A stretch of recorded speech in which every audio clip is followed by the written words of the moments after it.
Kaiser Permanente was one of the first to notice this issue of ACEs and has widely published it. So take it away, Doctors Dooley and Wachtel.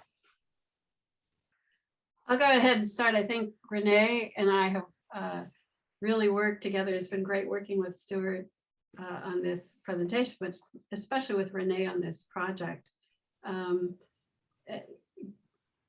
Basically, the California Academy of American Academy of Pediatrics in California applied for a grant. And in July 2020, we received a grant from ACEs Aware Program, which is an initiative to reduce ACEs and toxic stress by half in one generation. The grant was given to us by the Office of the California Surgeon General and the California Department of Health Services. And we, in accepting the grant, we agreed to promote trainings, provider engagements, communications, and convenings to encourage Medi-Cal providers in California to adopt a trauma-informed framework and ACEs screenings in their practices. Next slide. So what we decided that would be helpful would be that, to give some background as to what adverse childhood experiences are and how important it is to health and development, and then talk about the initiative that our group from the American Academy of Pediatrics, California, Chapter 1 participated in over the past year. So because not everyone is as familiar with the details about adverse childhood experiences, although the concept is familiar to all of us, that experiences that children have during their developmental years can have long-lasting effects, particularly on their mental health and development. But I think what's less appreciated is that it also can have significant effects upon their physical health, even into adulthood. And that was really first documented substantially through the 1998 landmark study that was a cooperative between the Centers for Disease Control and Prevention, the CDC we've all been hearing about during COVID, and Kaiser Permanente. And in this project, what they found was that there were 10 categories of adversities that, if experienced by age 18, were significantly related to long-term chronic diseases in adults. And these 10 categories fit into three major categories, which were abuse, physical, emotional, and sexual abuse, neglect, physical and emotional neglect, and then household challenges, which included growing up in a household with incarceration, mental illness, substance dependence, or absence due to separation or divorce, or intimate partner violence. And if these were experienced by age 18, they could have a significant effect on later health and development. Next slide. Okay, so again, these 10 categories of adverse childhood experiences that were experienced before the age of 18 were associated, as I'll show you, with adult chronic illnesses, and both physical and mental health. Next slide. Okay, so I just want to contrast that with trauma, which is defined as an event or a series of events or circumstances that are experienced as physically or emotionally harmful or life-threatening, that has lasting adverse effects on the individual's functioning and mental, physical, emotional, spiritual well-being. Next slide. So it's a little bit different than the adverse childhood experiences. I think the thing that's the most important to keep in mind as we go through this discussion is that there have been studies that have looked at the prevalence of these ACEs in California. And what we know is that 62% of Californians have experienced at least one ACE. And in fact, 16% have experienced 4 or more ACEs. So this is not something that is just present or prevalent in certain subpopulations of California, but in fact is quite widespread and crosses all socioeconomic, political, environmental environments. Next slide.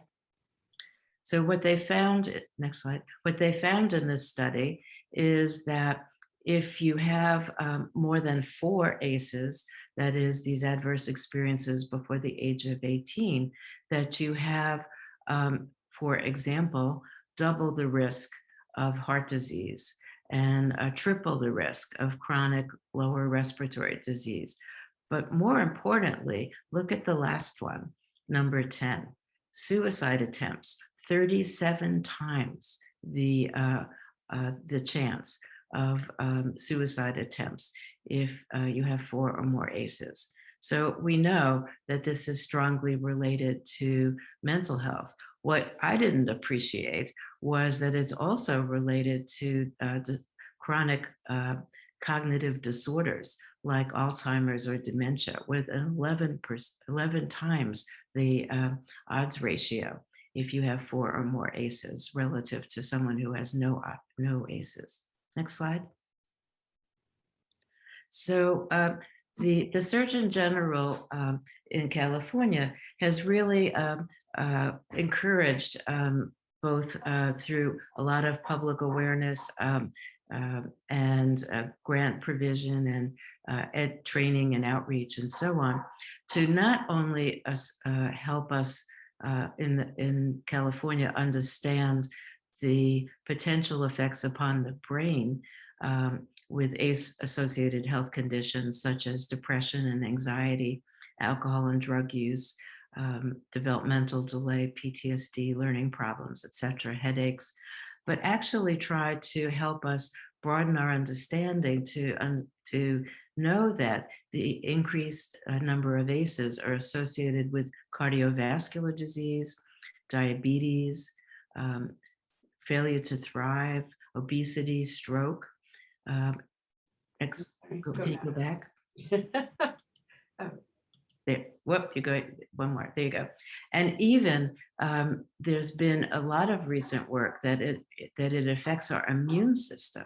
So not just cardiovascular system or the brain, but actually our immune system with an increased incidence of asthma, chronic pulmonary disease, arthritis, and other, making us susceptible to more infections and eczema.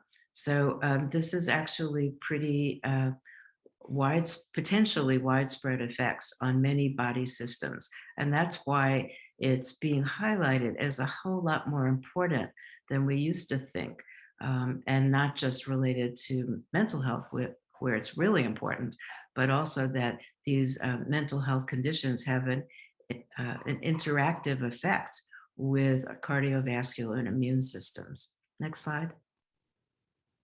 And the mechanism for this is thought to be what's called the toxic stress response.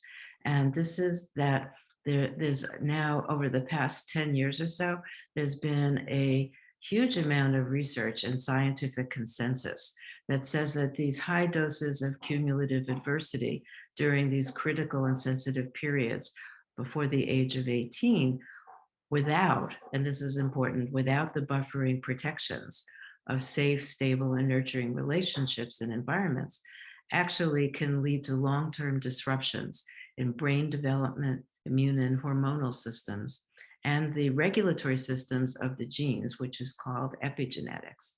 And that is called the toxic stress response. So the mechanism whereby, the biological mechanism whereby these adverse experiences produce all these effects causing illness and disability is through a mechanism called the toxic stress response. Next slide. So just to show you this in a sketchy form, and we're not going to go into great detail, but the early life adversities are balanced both by protective factors on the one side and predisposing vulnerability on the other side.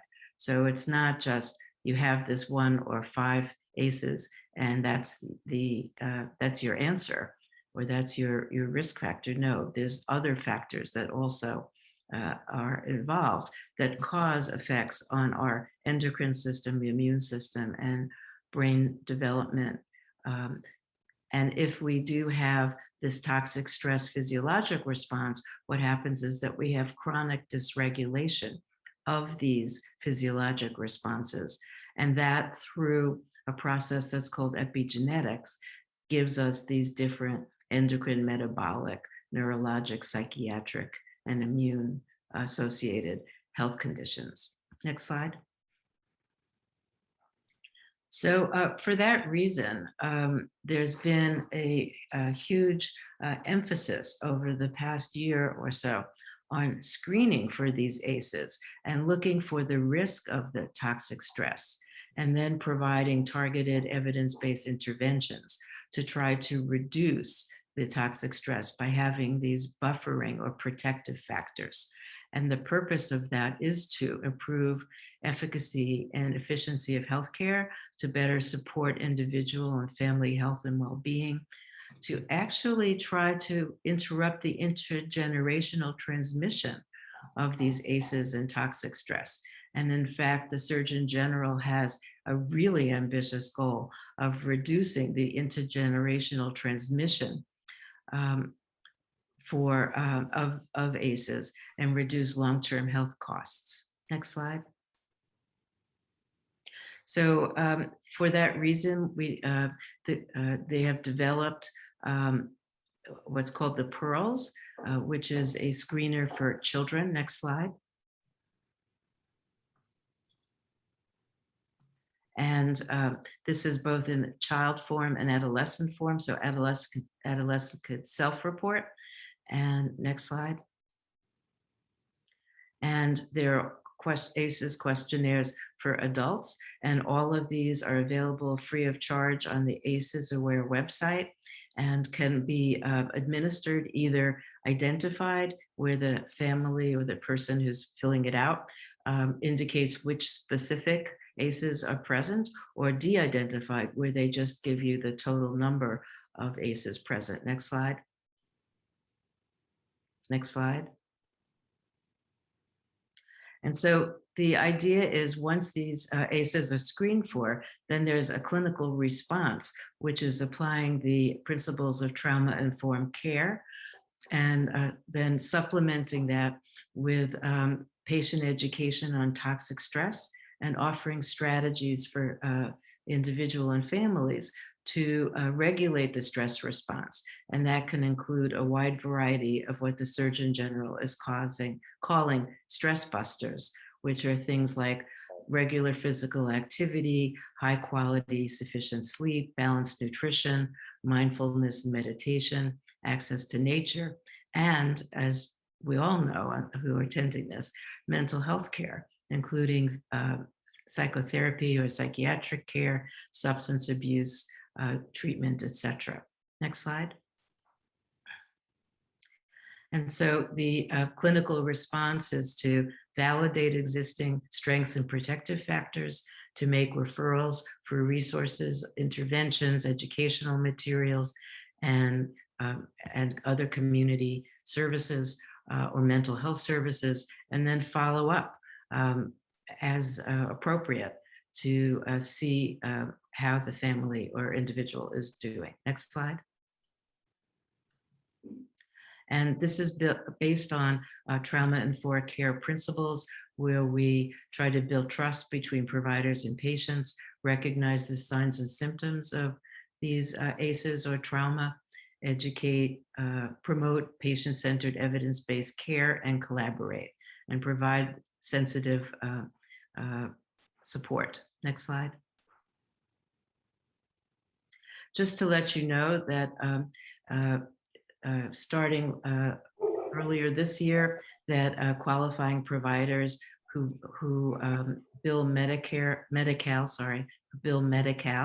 for services can take a course that allows them to attest to the fact that they've been certified, and then they can actually bill Medi-Cal managed care to get payment for doing ACEs screening. And SB 528 has just been signed by the governor that is mandated that private health insurance also will be required to allow providers to bill for doing ACEs screening. Next slide. Okay, so I'm going to turn this over to Dr. Dooley, who is going to talk about the initiative that California Chapter 1 has done to try to educate pediatricians in California, in Northern California, in this important initiative. So Eugenia, can you share the original slide deck that we sent you? This was the changed one that I posted. If not, I can show this, but are you there, Eugenia? Yes, I am. I'm afraid we're going to have some technical issues if well, I share. Is it possible? I had changed this, so I'll just go ahead. Anyway, because this has more notes than the original presentation did. Just wait just a minute. I'm going to see if I can. Okay. Here it is. I'll share the right one here.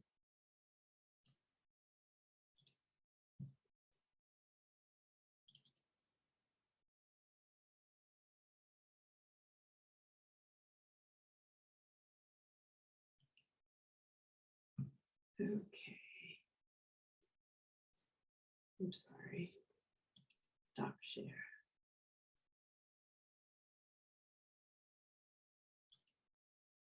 No.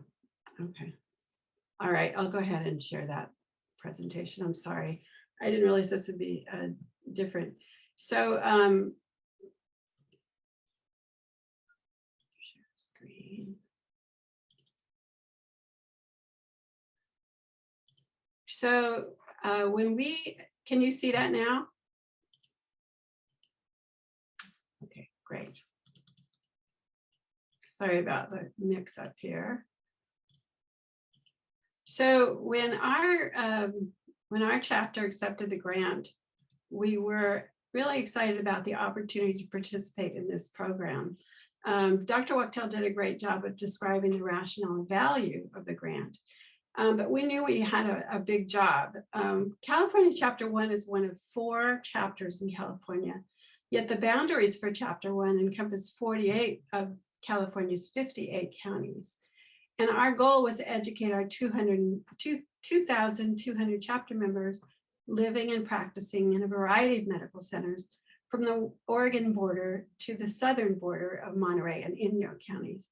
We also plan to communicate with an additional 2,500 non-chapter pediatricians living in Northern and Central California. And although the majority of the AAP members live in the Bay Area, members are present in almost every one of the 48 counties served by the chapter. And almost half of the providers in our academy serve Medi-Cal patients as their priority population. So we began by recruiting a think tank of pediatricians in our chapter with interest and knowledge in trauma-informed care. A few of these pediatricians have already started performing a pilot ACEs screening in their clinics. Our group began meeting in August of 2020 to develop messaging and informative materials intended to give providers the tools that they needed to promote adoption of trauma-informed care. We knew there were a lot of barriers and facilitators to ACEs screening in pediatric practices. So we started by evaluating the barriers and facilitators using the medical literature and the experiences of our think tank members to explore those barriers and to look at how to motivate providers to initiate ACEs screening. We initially characterized the barriers as being those of patients and families and those by providers. But in the end, we decided that the barriers and the facilitators were actually almost the same for both groups. So you'll see here that I'm sorry, here we go. That the barriers, which are at the bottom of the page, were both found for pediatricians and families. Traditionally, pediatricians have not asked a lot of sensitive issues in their families. We tended to focus on the child and not on the family environment. So the new questions we felt might feel intrusive to the participants. I'm not sure if you've reviewed the Pearl screen. Renee showed it briefly, but it asks a lot of questions about violence, caretaking of the child, housing conditions, experience to divorce. There are a lot of sensitive issues. And we were also, both providers and patients were concerned that there might be a concern about the use of the information, whether it's recorded in the chart or whether it's reported to someone. Pediatricians were very concerned about adding another screen to an already hectic well child visit. And they were also concerned about not being able to respond appropriately, especially if there was an issue of possible child maltreatment brought up in the questions that we asked. And finally, many providers were concerned about the fact that they might need to add staff or change the flow of their clinic in order to implement the screens. The facilitators, though, were that providers and patients agreed that asking these sensitive questions, especially when it was done with genuine concern, was going to bring patients a sense of trust. And it was also going to be helpful if you asked both questions about concerns and also family strengths. And the providers needed to learn new techniques so that the patients felt that they were listening and not judging them, and followed up with a trauma-informed approach. So our theory of change in order to support providers was that based upon motivational interviewing. We use motivational interviewing regularly in our practices to talk about things such as obesity and smoking. And we assumed that providers, just like patients, would have a different tolerance for considering change in their practice. And we decided what we'd like to do would be to focus on the different pediatricians, those unfamiliar with ACEs, those familiar with ACEs, and those who are ready to adopt changes in our communications. Again, it's similar to counseling a patient in a practice, that the best way to do this is to focus on the benefits of making change and also the problems with not making change. So for instance, if you had the opportunity to gain the trust of disenfranchised patients, then the patients would probably reveal more issues in the future that could be addressed by the primary care provider. Or if you talked about resiliency promotion in your anticipatory guidance, the patients might result in increased mental health and fewer problems in the future. So the strategy we finally chose was to use 4 media, social media, websites, newsletter, and chapter chats to stimulate the interest of our families. So in social media messages, we went ahead using our barriers and facilitators, and we developed 6 core messages that families, that providers would hear that reflected their strengths and their values in doing the pediatric care. So the messages were: asking and listening is an effective intervention, strengthening families counteracts childhood adversity, pediatricians and families already have what they need to make a change, rewarding pediatric practice is possible, and trauma-informed care benefits pediatricians, building knowledge and advocating together can strengthen our communities, our practice, and ourselves. And when we address the root causes of adverse experiences, we help our patients. So each of these messages was placed into a graphic by our project assistant and had a corresponding ask. We went ahead and posted the messages on social media, and the messages drove the providers to our website, which had quite a bit of information in it that we developed. Part of it was that providers were given the opportunity to identify which stage of change they were in, whether they were just getting started, they wanted more information, or they were ready to implement changes. And we had a lot of the information that Dr. Wachtel has mentioned on our website for their information. This slide deck will be posted on the NAMI website, and it has a QR code that you can use to access our website if you're interested. We also put out monthly newsletters and e-blasts twice a month, which had a lot of information about the perspective of ACEs screening and trauma-informed care for pediatricians. It also had upcoming trainings and events and resources for parents and providers. We also, given the pandemic, decided we could hold virtual evening chats for pediatricians. The pediatricians would sign up and attend an evening chat, which was an hour and a half. The first hour was some multidisciplinary panel discussing a topic, and then it was followed by participant questions and discussions. So after working on this initiative for a year, we felt that we had a lot of information that we could use to evaluate its effectiveness. In sending out the newsletters and the e-blasts, we had an incredible amount of information from Google Analytics that said who opened up the emails, whether they went to the website subsequently, and whether they clicked on any articles. We also had chapter chat attendance and evaluations. We had information about website and social media use.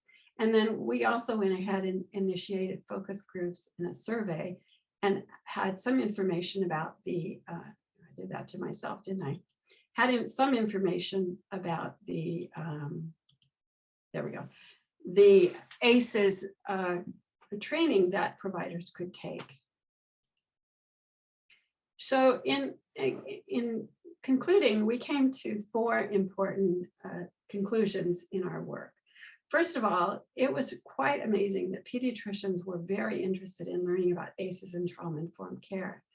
We had information from the Google Analytics, as I said, every 2 weeks as to whether the emails were opened and whether they had expressed more interest by clicking on an article. And as you can see, the industry average for this is about 18%. And we were often between 30 and 40% of the pediatricians opened the emails and clicked on articles.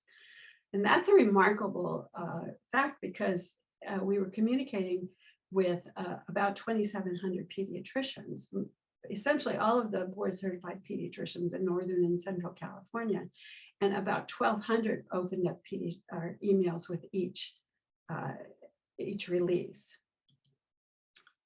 We also had over 200 pediatricians attend our chapter chats, which was also quite remarkable because this was the time, of course, when the pandemic was breaking out and pediatricians were working very long hours and also were suffering a lot of trauma themselves. The chapter chats created a community of support. As one of the attendees said, the chats and other communications helped us to change our behaviors by offering support. This project modeled the kind of support that we need to give our families predictable, available, compassionate messages. 43% of the respondents to our survey had not seen our communications, however. And as I said, one social media post would sometimes end up in 250 people accessing the website. So I think our conclusion was that not only were pediatricians interested, but that this is an effective way to reach them. We also found that most pediatricians actually implemented trauma-informed care changes before they implemented ACEs screening. As you can see, some pediatricians did go ahead and implement adult and pediatric, either intermittent or routine ACEs screening, but more often they changed their practice in things like asking more questions about the parenting experience of their patients, offering more advice and support regarding parenting, providing more emotional support for staff, and offering referrals for childhood trauma. We did find that half of our providers had attested to the California state training, and then an additional 16% attested after we started our initiative. So our final conclusions were that a communications framework based upon goals and values facilitates acceptance of changes in practice. As I said, many people were very supportive of our activities, but still felt that they needed more time. One provider said, keep pushing and eventually I'll do it. It is not as relevant in my practice, but I know it exists everywhere, so that is a dangerous assumption I'm making. I need to do more screening. And in the striking part was that in the midst of the pandemic, our work created a community that mimicked the consistency and reliability of trauma-informed care. So thank you for the opportunity to present this. I think we're going to break for questions now. Is that right? Yes, thank you both so much. Just a few summary comments on the presentation. That your grant for the ACE program, you really are looking at reducing in one generation, 1/2 of those affected by ACEs. And this was supported by the Surgeon General, California Surgeon General, and DHCS. You've described the ACEs and going through abuse, neglect, household challenges that affect both physical health as well as mental health. The prevalence is 62% of California have at least one ACE, 16% have 4 or more ACEs, and that you're really looking for widespread effects and that it's affecting both our immunological system as well as other systems in the body and mind, and cognitively as well. You pointed out the toxic stress response, which actually can produce intergenerational effects, and part of your goal is, of course, to end that. And looking at a different strategic model that looks at both protective as well as vulnerability factors, looking at the epigenetics as well. And then you pointed out the importance of screening for assessments and the evidence-based aspects of it, and the pearls for both child, adolescent, and adults to ask questions, and also lots of education around trauma-informed care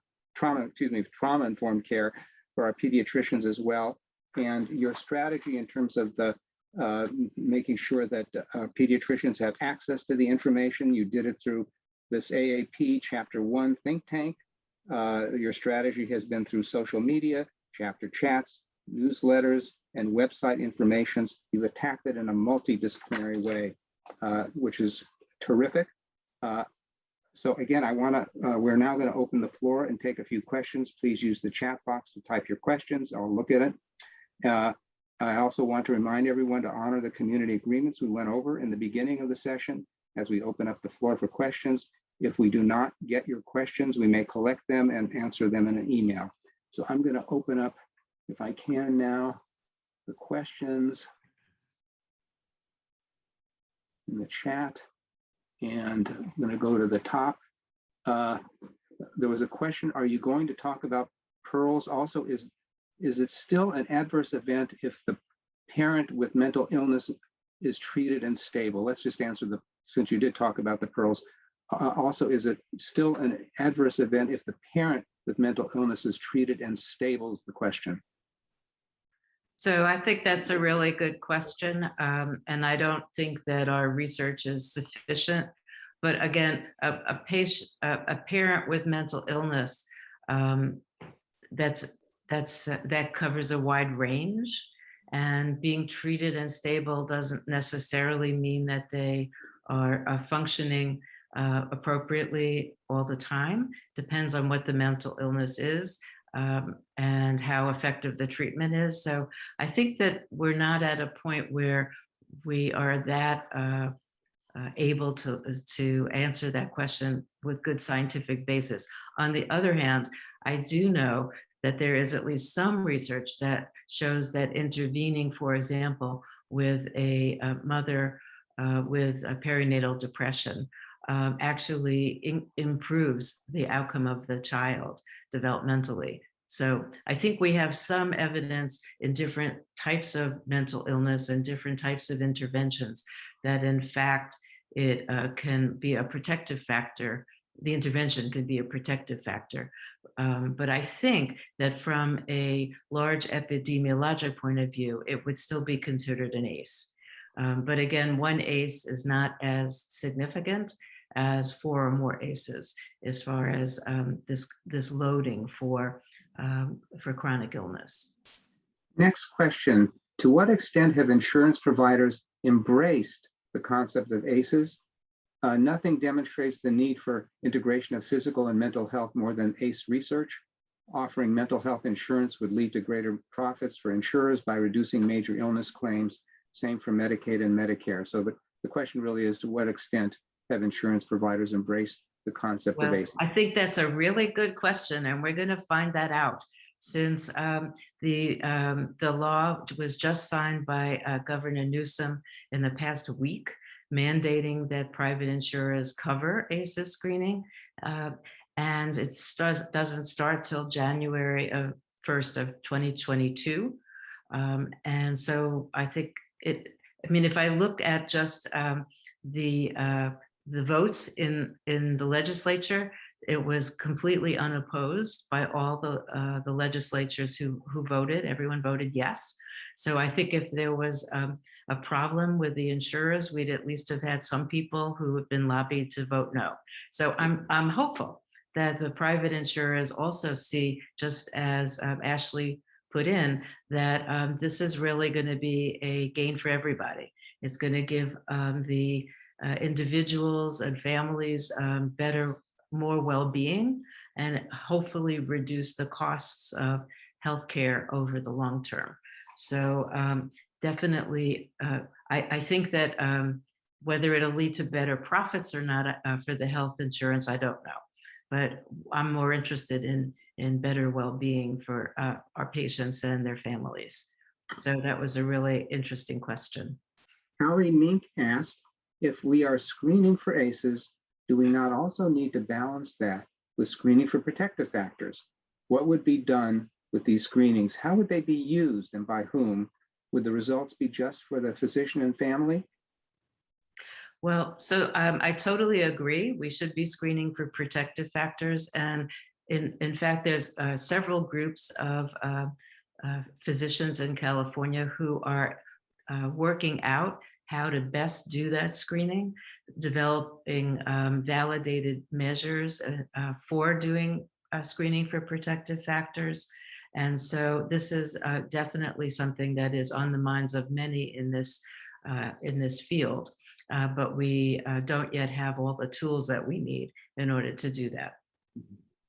I have to say, though, that the trauma-informed care practices that pediatricians are adopting are to accept and understand the risk factors, but then spend the time talking about the way to protect the child, buffer the toxic stress effect, and to even prevent those problems from coming up in the family. So pediatricians are using this in a conversation about how to make things better, not just what the risks are for the child and the family. Roxanne asks the question, to what extent is screening for ACEs being associated with mental health care and prevention in the primary care setting? Diane, why don't you take that one? Yeah, you'll see that the associated health conditions that we showed you before, and also the risk factors for future illnesses, don't emphasize the mental health problems as much as the chronic diseases that are seen in adults. And that's because the Kaiser study was done in adults, not in children. So the associated health conditions and the conditions that we see in children are primarily behavioral and mental health problems that are coming up. And later on, we start to see, and sometimes earlier, things such as asthma and other metabolic results of toxic stress. So what we're trying to do is, again, use this as a conversation to talk about, to talk with families about how to secure a child who doesn't face these conditions of mental health illness, and how to prevent within their own family the kinds of stresses that might result in that in the future. We do also use it when people come in and they have identified themselves as having depression or anxiety. Instead of just looking at those symptoms, now we often do an ACEs screen to see if there are pre-existing conditions that are aggravating and creating this type of stress in the family. Thank you. Allie's asking, how often would these screenings be administered? Every year or at key points in development, say every 3 to 5 years? We've discussed that a lot too. They can be billed every year. And yet many pediatricians are unable or not willing to do that every year. And it's part of a busy well child exam. So there are, Renee and I have actually worked on a schedule where you would do it every few years at critical points at which there might be identifiable problems. There's no standard. The American Academy of Pediatrics puts out a preventive care schedule that recommends what needs to be done annually. And this is not on that. This is a California initiative. So California is willing to pay for the screening every year. But that's actually not the practice for, I would say, most of the pediatricians. Some do it intermittently and some do it just when they're concerned about a condition. Cecilia asks, to what extent is the pediatrician asking questions without the parent present? Is there any concern that the child is reluctant to share details in front of parent? Yeah, there are screens for both the adult and the teen at that age group. And generally, starting at age 12, we talk to families about having protected time with the pediatrician and the child without the parent.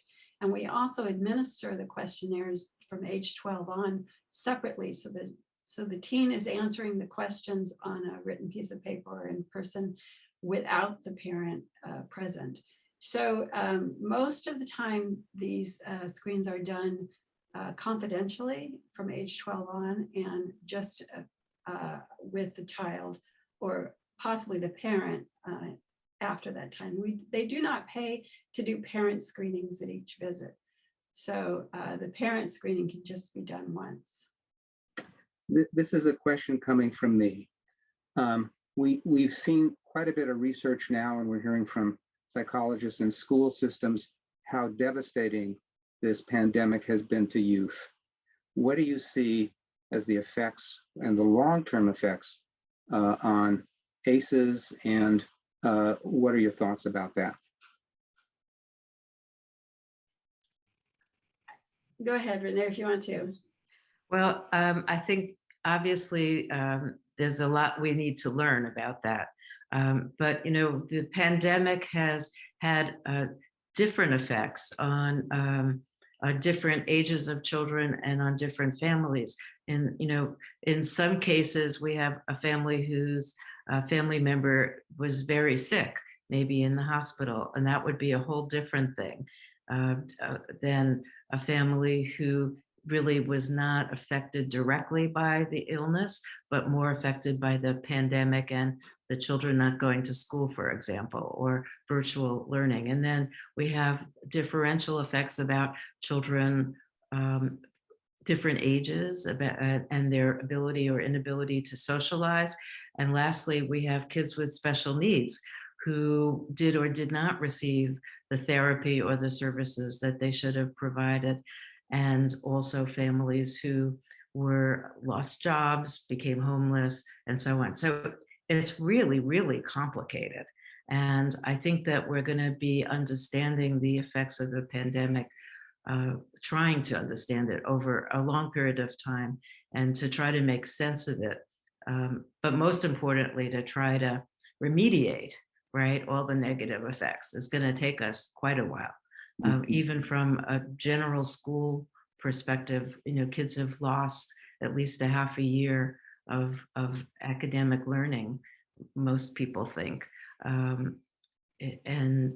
for many kids who never had the resources to connect to online learning, they lost a lot more. So it's going to be very uneven. It's going to be very uneven by socioeconomic status, by age, by how the family has been directly affected or indirectly affected by the pandemic. Really complicated, but really important. I just want to add that the remarkable thing about using the survey is that in parallel with the pandemic, we started a procedure which really opens the window to understanding families much better, so that regardless of the traumas of the pandemic, we were still going to see people. You've always had families in your practice in which there's a lot of chaos, in which there's so much difficulty making it to appointments and to deal with things like asthma inhalers and chaos in general. And now you understand why, and the families understand why too. And oftentimes, by understanding what the stresses are in the household, you can really make a lot more changes than you would have previously. There's a workflow question about how much time it takes to administer the test. The test is only 10 questions for the social determinants of health, and 10 questions regarding abuse and neglect, and additional questions regarding social determinants of health.